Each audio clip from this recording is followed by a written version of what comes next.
I work from here. And once you get a surgery, everybody gets paranoid. Mm-hmm. They're like, I mean, I'm doing great. I'm walking and everything, but they're Yeah. like, yeah, yeah, Better be a you little do lock cautious. in.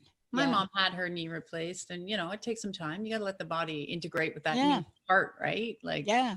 better, and now because more people are in lockdown, you got a better reason to stay at home and Well, and it's interesting because we've all made adjustments because of COVID. So we beefed up everything, all new And I'm going to hold you to that computers, there, new ladies. Got to bring you hardware. on here. yeah.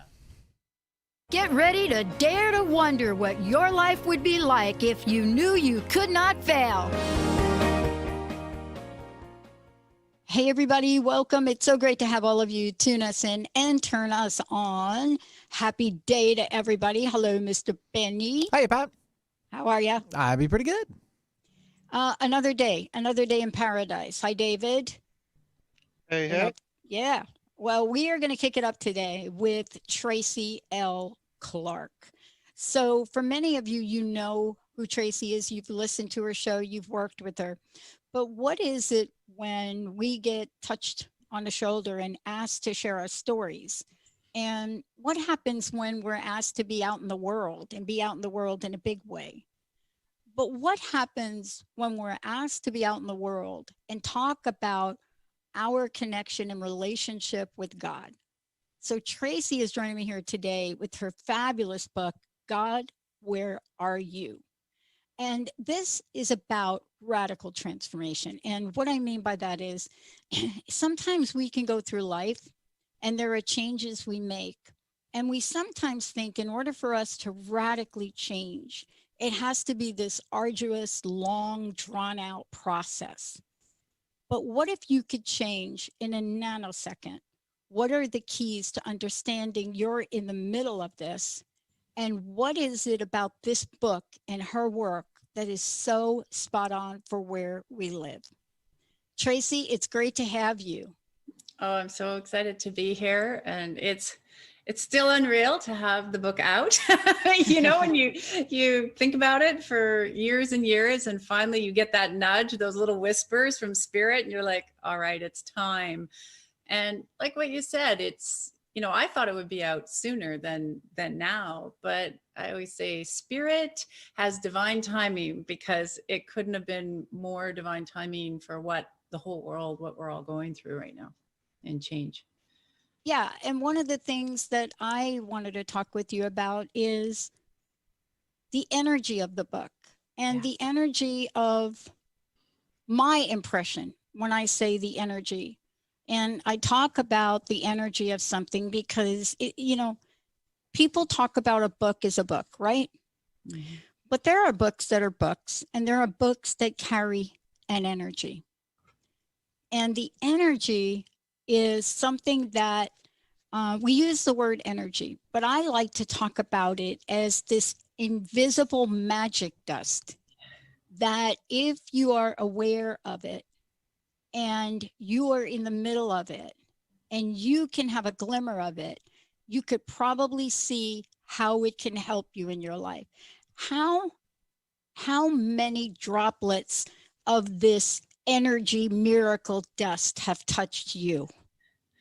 Wow. A lot. And I can't even count how many. And when you become aware of it, in your own life, you start to see them throughout the day. I know you see them throughout your day. I see them. And one of the really intentions I had behind writing this book, and we've had huge feedback from people around the world on it in the last few weeks, was I wanted them that when they picked it up, they could feel, like you said, the energy of it, but use it also as not only to read through it, but people are like, Tracy, I took the book. I'm like, okay, thank you, God, universe, divine. I just want to open a page. And they open a page and they're sending me the page. And it's like something they asked for. Like, they're like, this couldn't be more divinely guided. And I got a beautiful testimonial of a lady that she has a testimonial in the book, and she didn't know. I didn't tell whose testimonials. We have all these testimonials, what to pick. Mm-hmm. And her brother had recently passed. And she was in the car and she just picked up the book, and she said, she was talking to her brother, and she said, I need to know a sign that you're here with us. You're with us. You know, she's going through the grieving process. And she opened the book directly to her testimonial. And I got chills. And she just said to me, I just cried. And I knew that that was his sign. And writing the book, I wanted people to be able to go back to it and say, can I just open what's my message today? What's the sign? Not only for them to get tools and things that they required or could use in their own way to change their life, and especially this year being so prominent. And those are the kind of things we're getting back from people. And what made my heart sing was, that was one of my intentions of writing the book. How can somebody get blessed by just reading something and receive that blessing in their energy field to help them move forward another day? There was so much for me, Tracy, in the book. And I just want to say to everybody, if you want to find out who Tracy is, I want to just make you aware of a few things. TracyLClark.com. Check out her website. But there are so many ways for you to connect with Tracy, you know, and it is Reverend Tracy L. Clark. We're going to talk about that in a moment.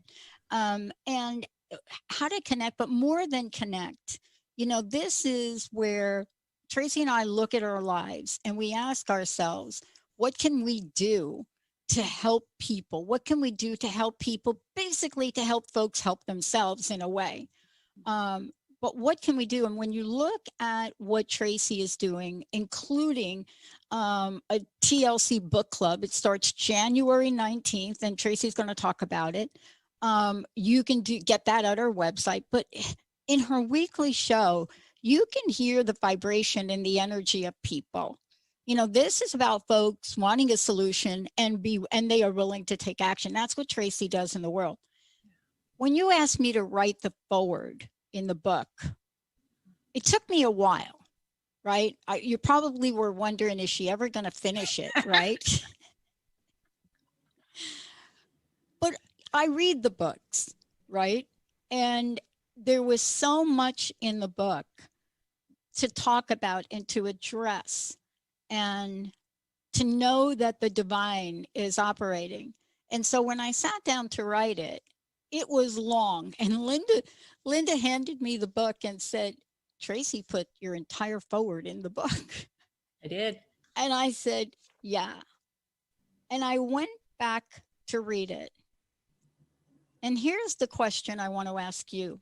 It's the question I led off with. How many foxhole prayers have you said in your lifetime? Can you remember when you hit a rock bottom and thought, who will help me? Is there a power out there that even knows I exist? Did you feel like that sometimes? I felt like that. That's why I titled it, God, Where Are You? It's me.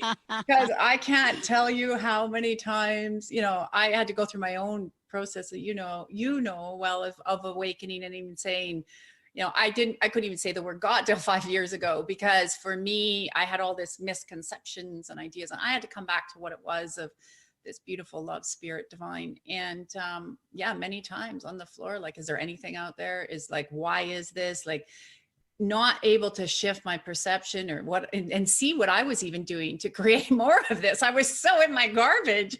I couldn't even see the way. So I'm like, there's nothing out there. Don't you even try to tell me. Boy, was I wrong. And you know, it's interesting. I'm talking to you this day, and we're going to really do a little bit of a deep dive in the book. But I'm talking to you today because something happened yesterday in my world that I didn't see coming. Yeah. And what I have to remember, and it's no mistake that I'm reading your book and doing the show today, right? Because if you were sitting with me and Linda last night, we would have been, God, where the bleep are you? Where did you go? What is up with you? What the heck could you be planning? And look, in the scheme of things that can happen to you in life, it doesn't seem like a big thing. So after 14 years living where I'm living, we were told, you got to move. We got to do some things to make the place better. And here we are. And the last thing you expect is something like that. And you could either stay in the pity party of it, or I looked at Linda and I said, God is smarter than a fifth grader. God does not do things, right?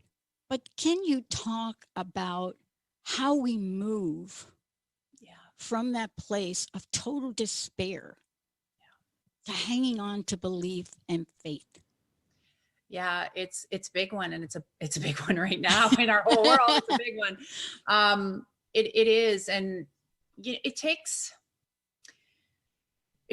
time when you're moving. First, I would say you have to process it. You really got to sit with it for a minute. You said it very well, and this is what I've learned. And if people think that you're going to live your glory life for the rest of your life without a challenge, I don't know, they've been drinking some wrong Kool-Aid. They need to switch their it's not going to happen. But like you said, you get hit with this, and it's digesting it, and then I say it's taking that step back. And you said it very well, and I'm always like, all right, that means we've jumped energetically, or something's changing. And to get us to the things that we've asked for, whether we want to create something or we need more connection, usually we need to move to do it.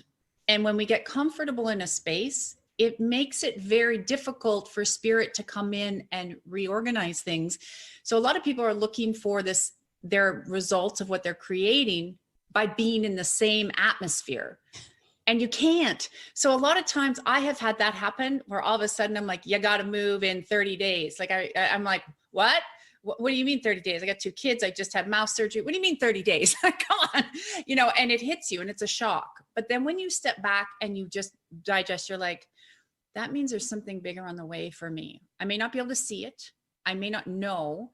But if you can look at what you've asked for, or what you're wanting to create, or what you've been looking for, that builds a bridge that you can start to walk over to realize that once you get to that new place, you'll look back and go, okay, spirit knew better than I did, because I have learned spirit knows better than all of us. Yeah. We just got to follow the breadcrumbs, listen to the whispers. Yeah. And I think that's one of the things that if we talk about, the book and the timing of the book, is that there are things that happen to us in our lives. Mm-hmm. And certainly one of the things that brought you to write this book were one or many of the challenges. When you look back, let's share a little bit about what it was that really brought you to the forefront to say, I need to share my journey, my story, what life was about, what almost losing life was about. Need to share this with people. What was it about your personal journey that taught you how to help others take that journey, but don't step in the potholes that Tracy L. Clark stepped in? Yeah, you want to kind of move them over.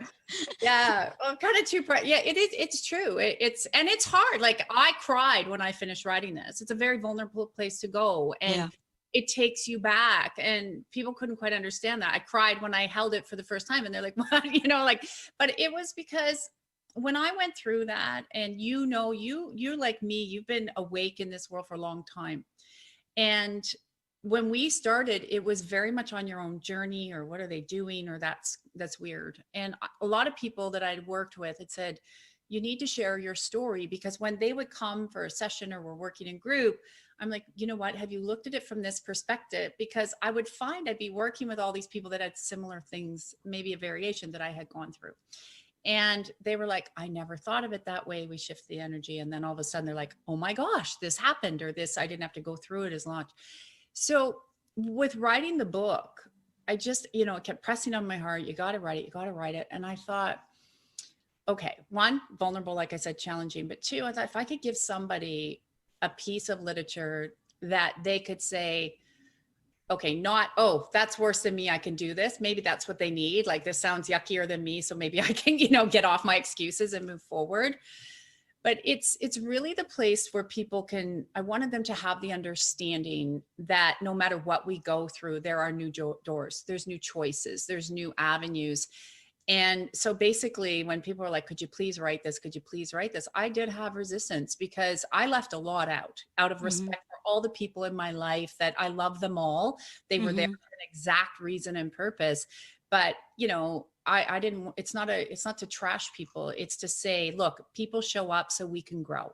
We love them so we can grow, and they love us in that manner so we can grow. And that's really what I wanted people to understand, and reading through it. And then to say, okay, if I'm going through this pothole right now, or this junk, there was a new solution. So maybe there's a new solution for me. And that's why it was so important to get that out. And people were asking, and you know how long it took me to get this out the door. I do. That's scary.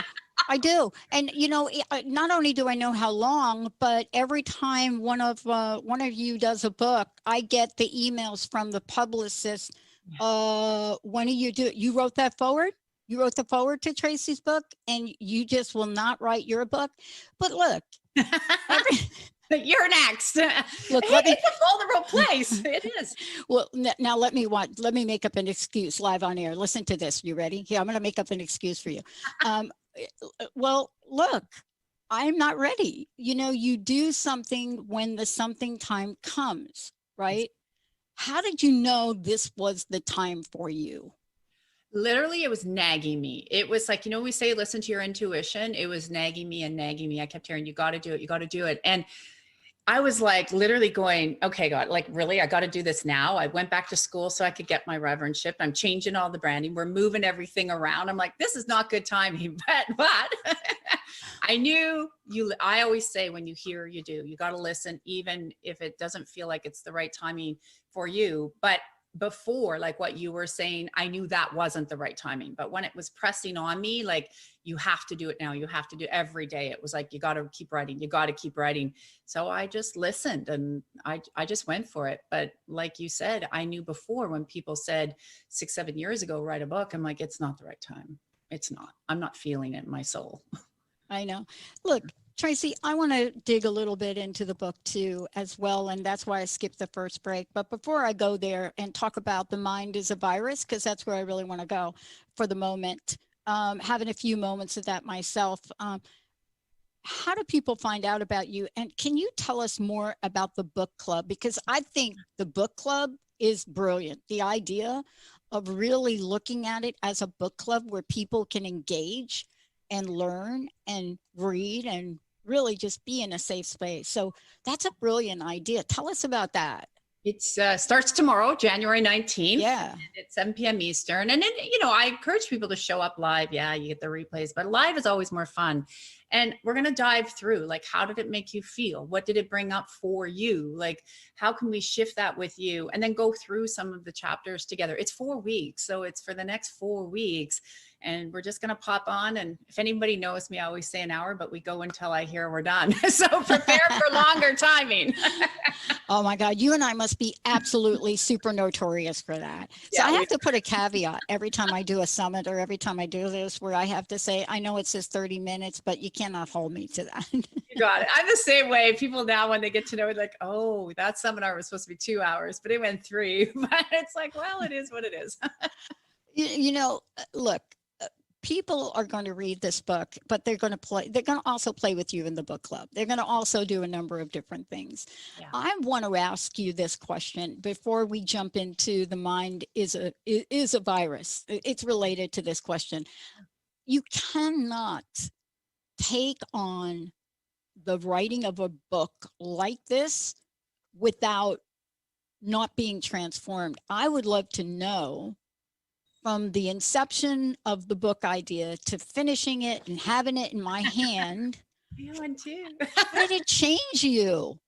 It did. It did change me. It changed me a lot. Like I said, there was a lot of tears looking at things. It even allowed me to go through and look at things again differently. And it brought even more compassion and humility and understanding. And it also opened up a lot of conversations with my family in a different way. And, so I think very healing for everyone on another level, in another space. And yeah, you can't write it and not continue to transform. I find that every time I pick up pick it up and sort of look at it, or somebody sends me a testimonial or a review of something that changed them, it's changing me again as well. And it's been beautiful. And I've noticed my energy's changed. I've noticed how I'm working with people's changing. And it all happened when I said, okay, here we go. We got it in our hands. Let's go. So a lot of release. In the forward, Tracy, one of the things I know is how you change. You're now Reverend Tracy. Yeah. So I know that, right? That happened. That happened. Congratulations. Thank you. Yeah. And we're actually legal is incorporating the non-denominational ministry. And one of the things in the book that I say that people love is like the God of your understanding, because I think we've had so much division through all of this life and other lives. And I'm like, I just want a place where if you need to, whatever you're reading, your books, your Bible, I don't care. If you just come and get love and get support and know that we can help our communities and our initiatives. And, that was really on my heart to be able to get that moving. So we are in the works of that coming to light. It's that's my project for 2020. It's a good one. It's a good one. 2021. Yeah. It's all about the spiritual kick up. Hey, there's a thing I grabbed out of the book and I put it in the forward, and I want to hit you up with it right now. So this is out of the forward, everybody. And it's right after I talk about taking a leap of faith into something new, and it was scary, right? And I talk about a little bit about when you get to the point where the fear of staying still is worse than the fear of moving. In your book, here's what you say. Right. And this is for all of us, everybody, even though this is Tracy, she says this. I thought to myself, Tracy, what do you do? Do you want to sell your soul to the devil and go back to the world full of snakes and idiots? Or do you really want to follow your passion? Yeah. That is the question for all of us right now, I think. Yeah.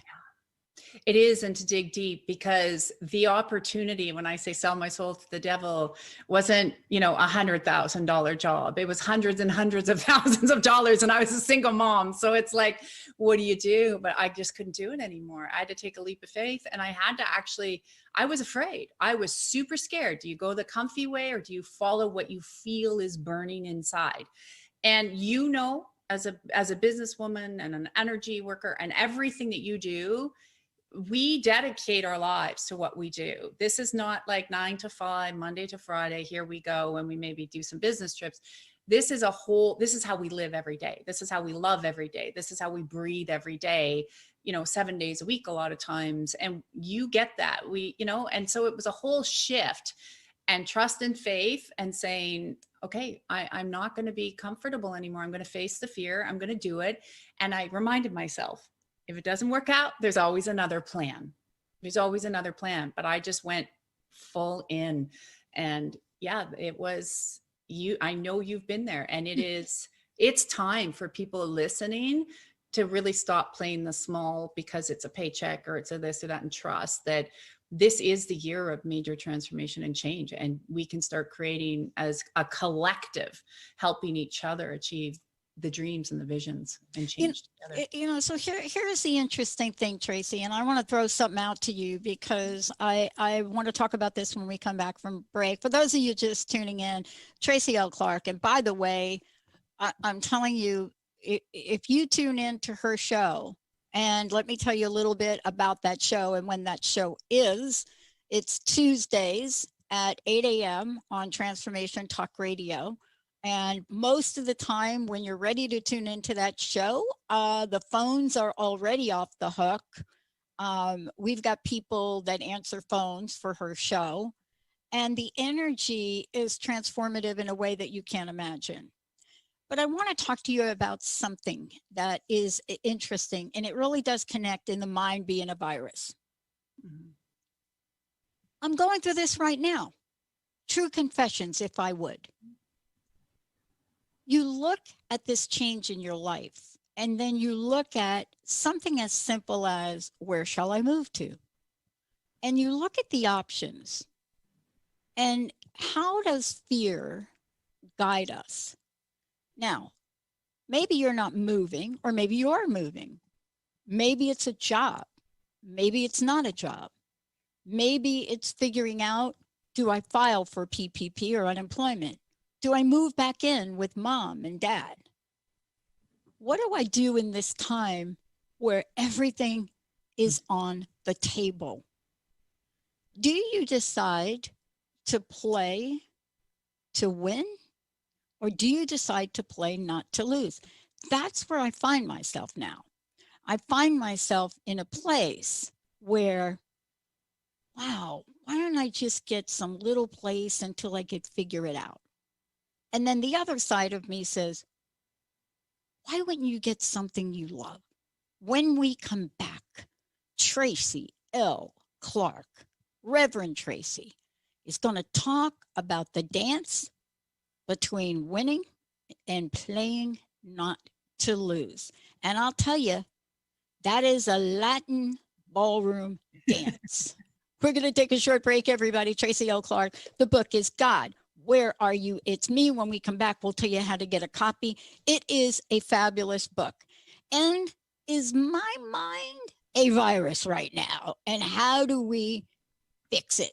Benny, David, we'll be right back. All clear.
Ready to come back?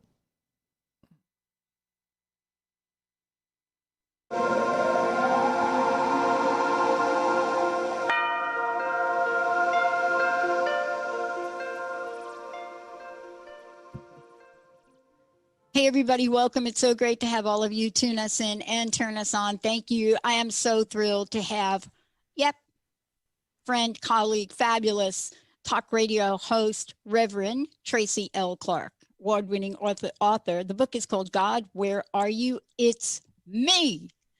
Um, I alluded to virus of the mind, but it really ties into many, many other things, especially the idea of playing not to lose.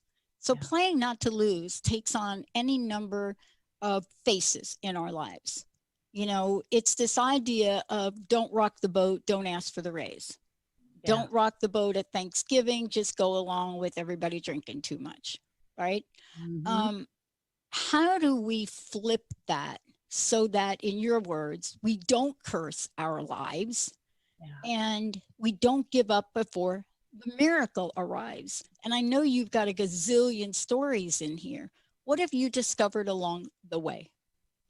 Well, one of the things that people have to understand, especially when we have major change come in, we let our minds race and we go based on whatever our past experience is, right? So then all the negative programming will come up if it's there, or other, you share what's happening and everybody else's fears come up and they're projecting them at you and they're throwing like, oh, moving's a pain and oh, it's so much work, rather than, wow, what could be the joy of that? Or saying to you, that's a really cool opportunity. You're like, wow, you could probably find something way better. And I was talking about this on Soul Sundays this weekend, which is like, people will pull that negative narrative in because it seems to be the more prominent one that people have been growing up with and understanding, versus saying what could be the positive of it. And that takes time. That takes time to actually reprogram. So then people are like, why me? That's cursing your life, right? Like, why does it have to happen to me? That curses your life. Or it's like, people don't even realize that. They're like, how can this happen now? And this is bad timing. Well, how about we flip that, take a pause and say, okay, what is the positive of this I'm not looking at? Like, what could come out of this? And if people would start to dream and just, have that energy of what is the best thing that can come out of it. It doesn't mean that packing isn't going to be a pain, but we all know when we move, you get rid of junk you don't need. You get rid of crap you don't need, which opens more space in your life. It opens more blessings to come in.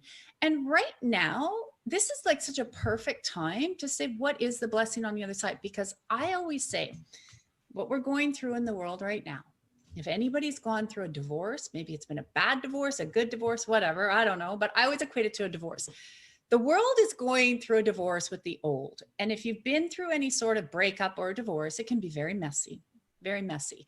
And what does your mind do? It gets into the, how dare you? And how dare you start cursing yourself and you're cursing them. Versus when you get out and you look 3-5 years back, you're like, that was the best thing that ever happened to me. And you guys are moving along. Everybody's fine. Everyone's got new partners. They're doing whatever. And it's kind of like water under the bridge. That's what's happening right now. So rather than letting the mind race, which we do, and pulls up the old programming, the old habit, say, what if this is breaking up for me right now? Because Spirit has something better for me. God has something better for me. And it's going to be messy because you got to break down the old. But your mental place will try to do everything to keep you locked in to what it knows, because you got to get uncomfortable. And the brain and the body is designed to keep you comfortable, even if you don't like the situation you're in. And that's why the mind becomes a virus, because you got to recognize it, just like your computer, and hit delete, delete, delete, delete, delete. Yeah. Yeah. Yeah. Awareness. I've thought about this a lot, Tracy, and tell me if my thinking is basically screwed up here. Yeah. I know I'm going to get some free coaching from you right now. Why not? Absolutely. Come on. Anytime. Come on. One of the things that hit us last night, and this was really shocking news. I mean, if you're looking at me, I got my first knee done. I've got to get my second one done. And Linda's going to jump through hoops to stay here to help me with that. Because I know me, chances are if I don't get my other knee done, I will not get it done. Who wants to remember what it feels like to go through that? Nobody. That's why the doctors say do one, hurry up and do the other. Yes. But we had this moment, or last night, after crying a lot. Yeah. And we had this moment where it was like, well, wait a minute. What are the possibilities? There's nothing on the table. It's a blank canvas. It's a blank canvas. The canvas could have me living in multiple places, right? The Mhm. Canvas could have another studio office set up on the East Coast. I mean, I started to go through this thinking, but as you go through this thinking, and then I even started to think about, and I know our listeners go through this because they call into the show. They have a Mhm. hard time. Where do I move? Where do I move? And we end up sometimes thinking, let me just get a place and we settle. What is the danger of settling in life, Tracy L. Clark? Reverend Tracy L. Clark. Yeah. The Well, danger of settling. it is a dangerous settling can keep you from moving forward. It really can. And if you stay there for too long, it's difference between interim. Like I have a lady right now, same thing. They sold their place. They're like, well, now what? We can't seem to find anything to go into right now. But I'm like, wait a minute. There's an interim place because of some other things moving energetically. And that's different. If you're setting it up, like you said earlier, Yep. like it's just an interim with the intention and understanding that while you're there, you're going to clean up some other stuff so you can now move to where you want to move to. And then like making that a bit, that list of saying, if I move there, this is a dream building, right? Like, what are the different things that I can pull in? Who are the different people that I can pull in? But I'm also someone who loves moving. I love change. I love it because you new people, new opportunities, new things, right? And I've learned that over years because Yeah. I've moved a lot. So a lot. We're moving again, probably in May. So we're moving again. But, and then, and then I look at other countries. And when you start to expand the energy that way, now the creative possibilities come through, right? So you can say, if I'm on the West Coast, the East Coast, this country, that country, as soon as you start dreaming, not the difficulties of it, of the packing, the moving, but dreaming of what that is, then you open up this energy that allows all the people to show up to help you, to make it easy, to make that right place show up. And sometimes you will land in a place and say, okay, now I need to move. But if you settle, like if you take that job because you're like, that's just the paycheck and there's something inside you is greater, chances are you're going to feel heavy. You'll start to feel depressed. You won't feel as good. People always tell me when they do that, they eat all the foods that they know their body doesn't like. And then they start going, here I am again, back in the same place I was before. You got to break out of that. And you know what's interesting about this is we're going back, Tracy, and you're going to get an email or a call from us because don't ask me how, don't ask me why. I don't know, but I was divinely guided not to celebrate our 10th year anniversary last year in 2020. Mm-hmm. When it was up for grabs, I said, no, we need to celebrate our 11th, 2021. And so we're having these creative meetings about how to go about that. We're going to celebrate all of you. So we're going to call you and ask you to do a little recording and we're going to put it together in a cool way. So I'm reading your book again this morning and I come to the section of your book. Now I've read your book. I wrote the foreword. Okay. Yeah. You know, I had to have read the book to write 5 pages. Yeah. But somehow I think I missed this one. Rebuilding your foundation. What was that like for you? Can you reflect back for a moment on what that was like for you? Yeah, it was hard. It was hard because it's like taking an old house that you got to rip down, right? Because you can't build on the old foundation. It won't work. You have to change your thoughts. You have to change your perceptions. You have to look at your life and say, who's serving me? Like, who's helping me? Who's helping me to lift up? Where am I contributing to them? You don't want those people around that every day if you call them and they're like, oh, life stinks, blah, blah, like that's not serving you. And it was challenging. It really is. And I think this is where I see people get stuck in life a lot, because changing your foundation means changing your perception, unlearning everything you've learned. And to build a strong foundation, you have to be willing to unlearn what you've been programmed and start relearning what you feel inside, what you know is your divine blueprint, what works for you. So something that might work for me may not work for you, but you will know. You're like, I could take that information, mold it this way for me, and bang, your foundation gets stronger. And it's something that you never waver from. And I know you made a similar commitment that I did. So in our work, we made a commitment. I said, my commitment is to serve the people, to serve the God of my understanding, and I will not stop. And I declared that to my family. I said, This is what I need to do. You can come along, or I'll still love you, but things are going to change. Now they chose to come along. So my new, great.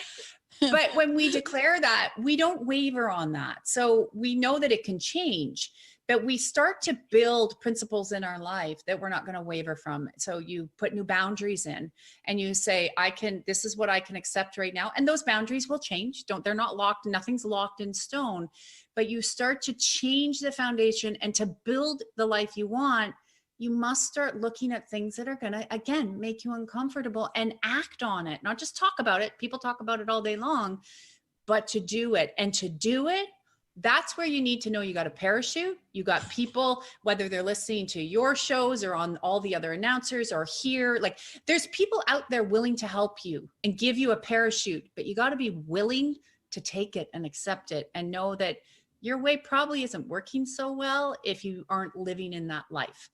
And I had to do that. I had to look out, put my pride down, and say, okay, my life sucks.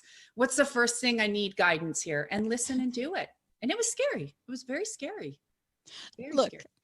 You are moving forward. I want to talk about forward movement for a minute. The reason I want to talk with you about this is because you and I made the same commitment.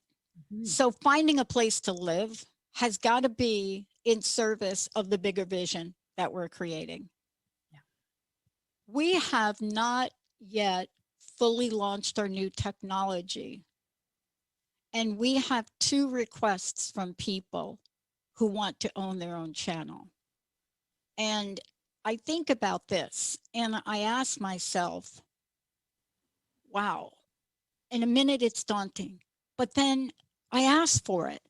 I made the same commitment you did to help our listeners, to help our viewers, to bring things to them that will work. So finding an apartment or a place to live, that is a means to an end. It's not an end. Mm-hmm. How can we help people today look at their lives? Even if you do have to move back into mom and dad's or your aunt's house, boy, I can't tell you how many people that have been with our team have had to do that. And it is an amazing gift to be able to do that. How do we help people see what we're experiencing is not the end of the world, but could be the beginning, Reverend Tracy? Yeah, there's also a lot of energy that gets trapped in the body, usually within the heart and the mind, right? So our heart is our creation, and it's trapped in the mind. I see this a lot, big energetic blocks. And then it goes back. So you said it earlier in the show, you have fear, you have love. That's it. Take your pick. Where do you want to be, right?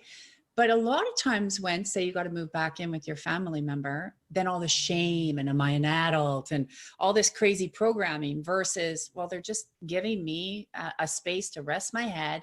And it's not the end of the world, because it'll allow you to refocus so you can actually get to the next level, the next space. And sometimes I find in the spiritual community, there's a big misconception because I don't know, they swirl the light and everything's perfect the next day. No. It's called a journey for a reason. We stay out of the aging line, but we stay in the journey line. But it's, you said it. For me to open the non-denominational ministry, what did I have to do? I had to go back to school. I couldn't just magically say, here I am, because it wasn't compliant. It wouldn't be compliant anywhere in the world. So I needed to take steps. Was it uncomfortable? Darn right. Did I want to go back to school? No, I did go kicking and screaming. I was like, no way. When I had to write those exams and I was like panicking, brought up all these fears because I was not a good student in school. So it brought up all these fears around going back to school. And I got through it and I cleared it and I shifted it. I realized I had all this shame and blocks that were still coming up from being a student, like all those years ago. So when we move back into something or we change, ask yourself, I have fear and I have love. So really, what are all the emotions sitting on this fear that are driving me into this panic mode about this change? And watch, just by asking spirit that question, you'll start to have these points where you'll go back to, like I did with school. And because I almost did not take it. I was like, oh, I gotta go back to school. Oh my God. And all these fears that would have stopped me from serving people. And it's exactly what you're saying right now. You said, I'm going to serve people how you know best in your higher self. And that made me adjusting things a little bit, but you're willing to do it. And you got to get uncomfortable to do it. Mhm. You're getting Let- uncomfortable right now because you have another big thing that's coming, and you can see technology this year. Like, you are in such the right time, because yeah. technology this year we're going to start seeing things on a technology basis we have only dreamed of, that has been held back from society, that is going to help, and it's going to help you. It chills. It's going to help you so much that this couldn't be better timing for you. I can see it in your face. It could not be better timing. So I you got agree. to get uncomfortable. It is. And we've worked hard. And boy, I'll tell you, Tracy, one of the things we took in pretty much everything you all have asked us, that for anything you've ever wanted that we've never been able to provide you. We took it all in. We made our shopping list. We asked our listeners, what do you want us to do more of? How do you want us to do it? And one of the biggest requests was, can we please do live streaming video and capture it on our phones and send you text messages? So there are these things, but we are living in a different world. Linda and I went and got 2 new phones. I'm not going to mention what a mess up the data transfer was, because we're going to go get that fixed. But I went to plug in a device in my new phone. Benny, you're laughing right now. David and Benny are probably laughing right now. But I went to take like something like an earbud or something like to plug into the phone, like to listen. There are no plugins for the phone anymore. Nope. No plugins, Bluetooth or some other device to USB. Yep. I spent 30 minutes trying to fit a big plug into a teeny hole before I Googled it. Mm-hmm. Now, yesterday was a trying day, so you got to cut me a break on that. Here's my question. I'd like Reverend Tracy to take a look out for this year. Let's see if we can jump ahead and look back. Yeah. Describe what 2021 looks like for you. 2021 for me, wow, we've changed so much. We're going to be building, like I said, the non-denominational ministry, finding ways of helping. We already do a lot of outreach. People don't realize that, but we have a lot of outreach. Christmas time is our biggest one, but throughout the year, we're constantly finding families and people and gifting, and it's what we do.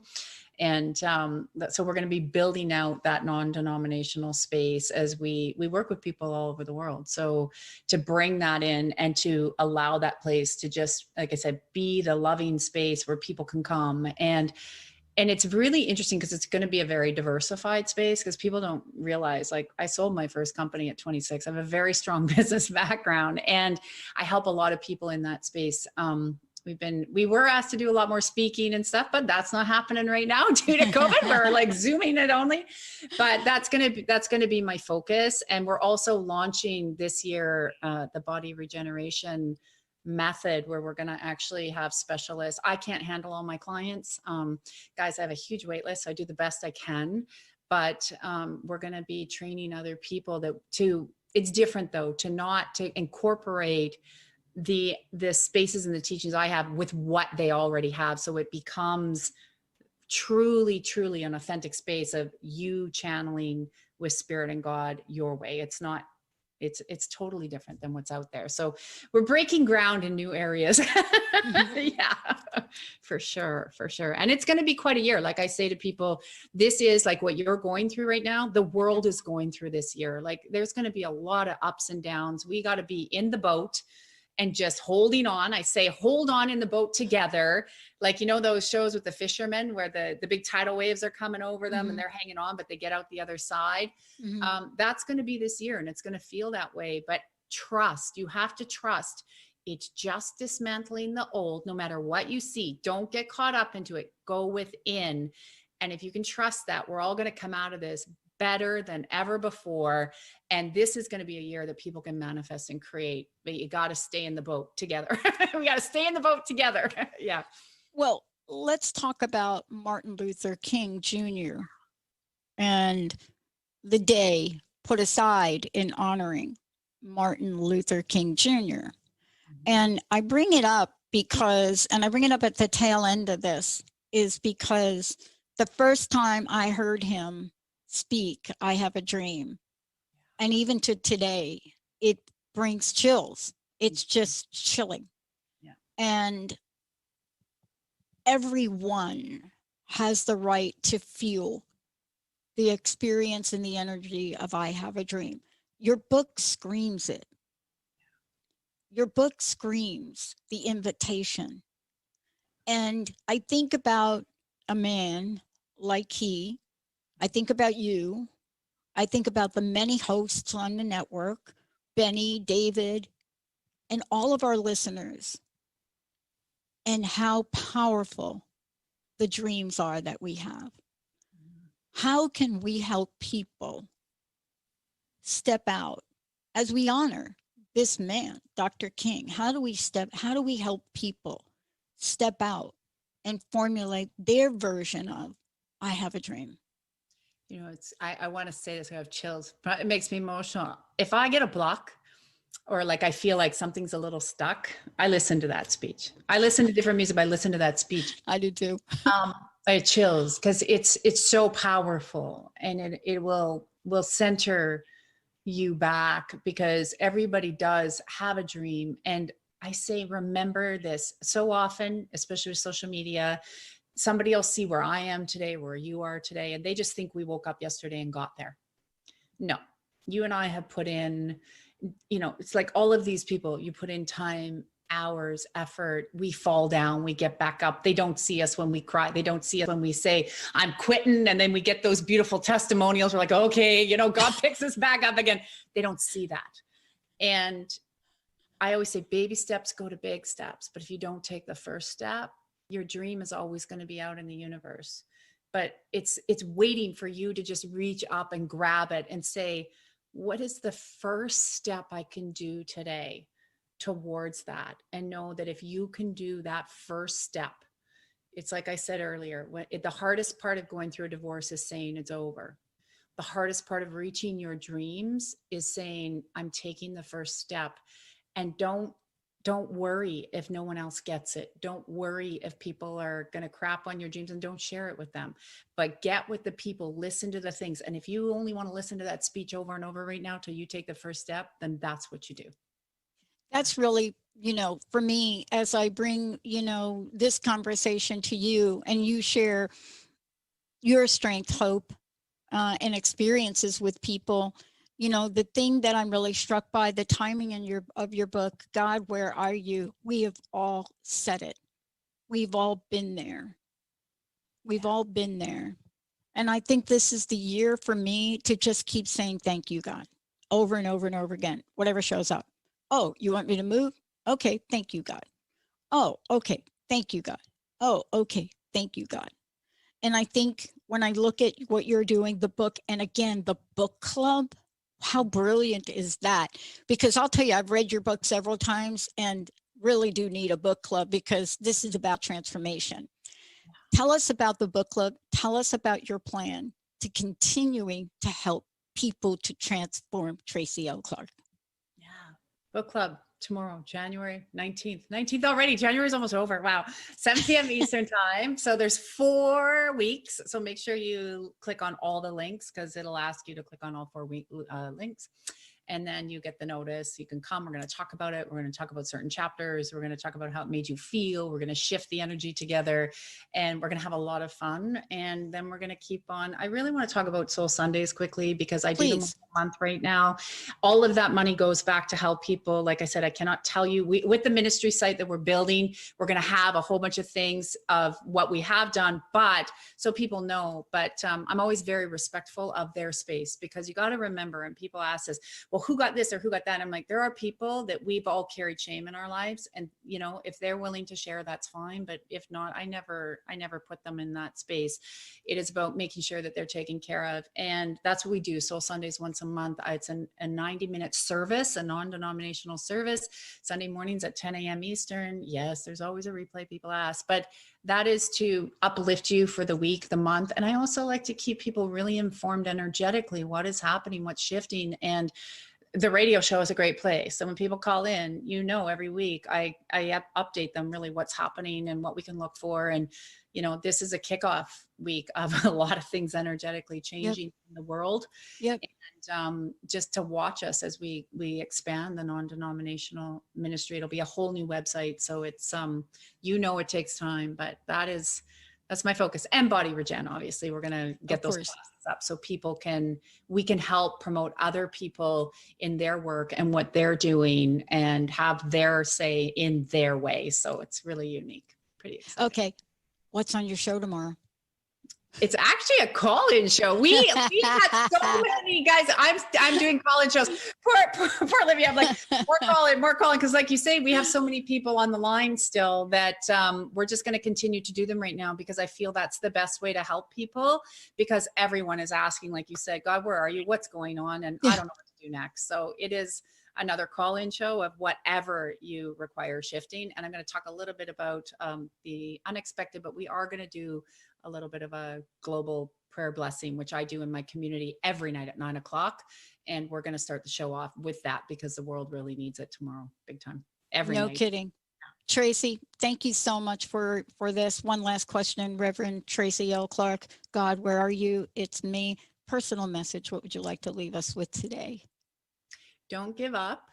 Don't give up. And trust, know, believe with everything you have, that no matter what you see outside, there's some pretty amazing things happening behind the scenes that we will all get to experience this year for a better planet and a better humanity for everybody.